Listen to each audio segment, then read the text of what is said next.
I think the scariest part for me is when it's too much in terms of like helicoptering your kids. Like, my parents helicoptered us, man. It was bad. But we came out really good. I didn't drink until I was 19. We didn't do drugs. Like, I think I smoked like a half puff of like weed once and didn't like it. But then I got into it once I basically moved out.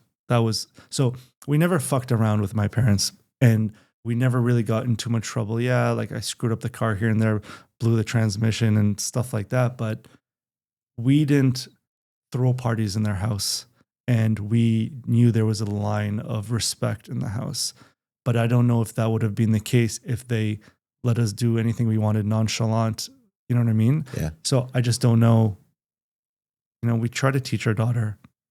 She's 4. So how much she's going to learn is different within, like, while she gets older, she'll have to learn new things. But I don't know, man. I don't think there is a right path either. So I think dads like, and new dads like you that are young, you overthink it too much. Cause like I look at, like, I've got 3 boys. My youngest is 6, wild, 6, 12 and 14. And like, they're all so different. And every one of them, I don't want to say we've parented less as we've had them, but we've become less helicopter parents as we've had them.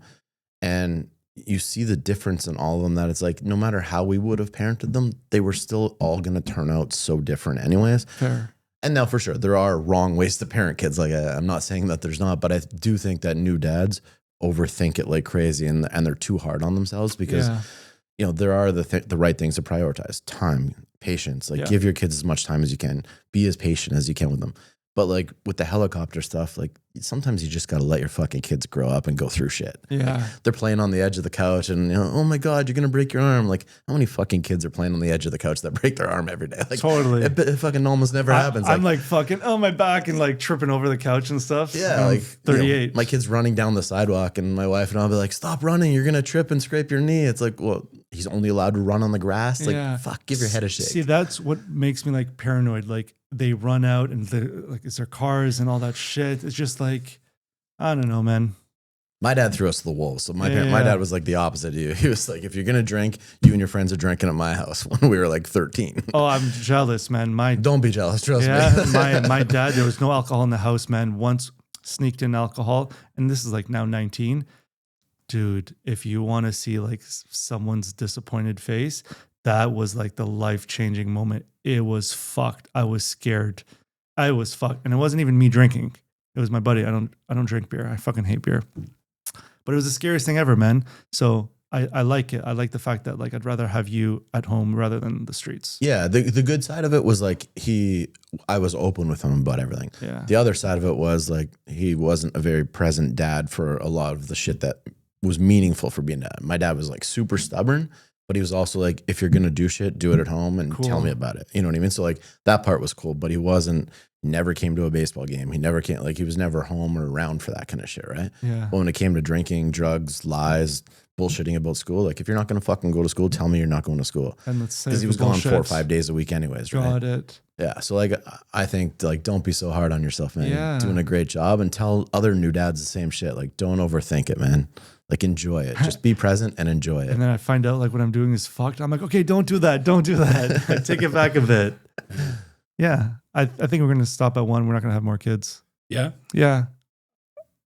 You know, I know myself. When you know yourself, like Seth Rogen's like, I know myself. I don't want any kids.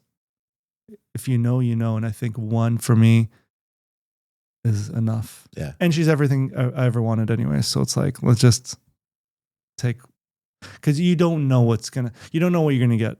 And I know that's a stupid way to live life where, I'm not going to have kids because, you know, who knows how they're going to turn out, or if they're going to have, you know, disability or whatever and make your life. No, because you're also thinking, it's not selfish, because you're also thinking about the child that you have. Of course. You don't want to take away from them either, Totally. right? Yeah. Yeah. It's a fair choice. And I want to give her everything. Not everything, but I want to set her up for success. And if you have more than 1 kid, you need the money or the resources or the support. Or some people, man, you can give them everything and they don't want it anyways. That's what my dad says. My dad's like, don't be so focused on what Sophia, she might be a fucking hipster and just living her life, you know, backpacking, and doesn't need all the things that you think she needs.